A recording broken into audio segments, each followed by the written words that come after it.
Well, right now, Joe Biden says sending U.S. troops to Ukraine to fight a war with Russia is not on the table. The conversation about deterrence, though, has involved diplomacy and sanctions, and a majority of Americans seem to agree with that approach.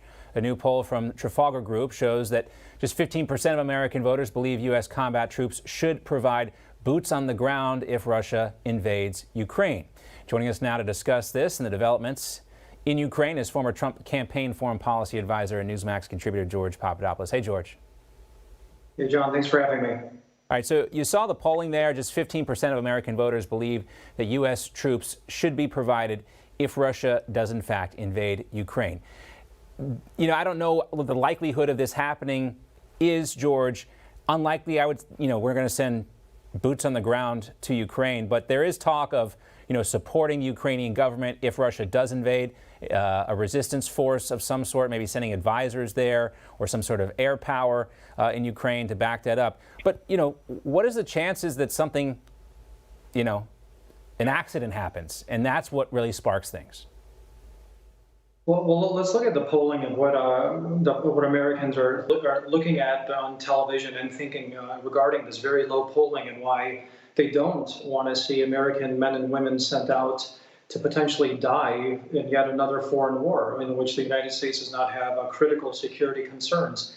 The weak and feckless leadership of the Biden administration has invited Vladimir Putin to once again destabilize Ukraine's eastern border.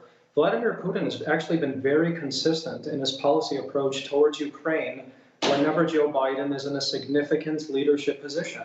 We can't forget that it was in 2014, when Joe Biden was vice president, that Vladimir Putin seized Crimea under the nose of both Barack Obama and Joe Biden himself. The only difference of what's going on right now, in fact, is that back then, we ostensibly had a surprise attack on Crimea. Today, President Biden is openly threatening Vladimir Putin with sanctions and a potential coalition of the willing that would essentially arm Ukrainian insurgents to fight Russian forces within the United States, within Ukraine.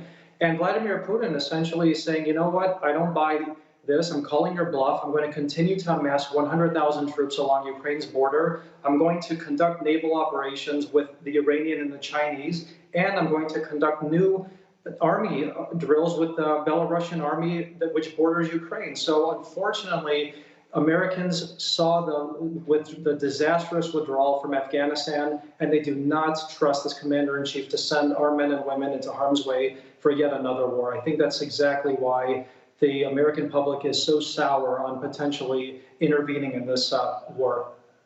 Yeah, and I think that's a great point, George. What would the polling look like if the commander-in-chief were different, if we hadn't just witnessed the debacle in Afghanistan as well? We've seen some video of Anthony Blinken and Sergei Lavrov meeting in Geneva today. Moscow says it should receive a full written response from the U.S. To its security proposals following today's talks. I mean, George, do you see any way that this does not end with an invasion by Russia into Ukraine, eastern Ukraine?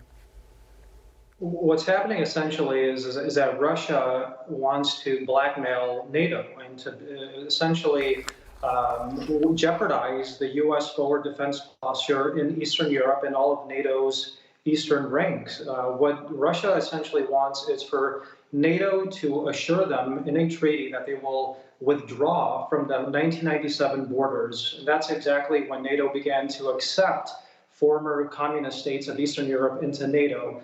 This, of course, is something that the United States and NATO cannot accept because that would essentially create a two-tiered NATO defense alliance, which is untenable. The Russians understand this. The United States understands this. So what the United States is currently doing, and something that is not being really reported in the media, is that they're augmenting their defense capabilities in the Balkans, including in Greece. They're allocating further resources into NATO countries in the Balkans and in Eastern Europe, which surround Ukraine. Now, President Biden has been very vocal about not sending American men and women into harm's way regarding Ukraine, and I believe that it's not in the U.S. interest to do that. Should the United States believe that Vladimir Putin does need to be held accountable and there should be a cost to any Russian invasion, I think a good strategy is exactly what people like Senator Marco Rubio and some in Biden's administration are talking about, and that is giving the Ukrainians the ability to defend their own territory and their own homeland. And I think that's somewhere where the Russians have to calculate whether they want to face an interminable insurgency for the long term or whether they would like the status quo to remain.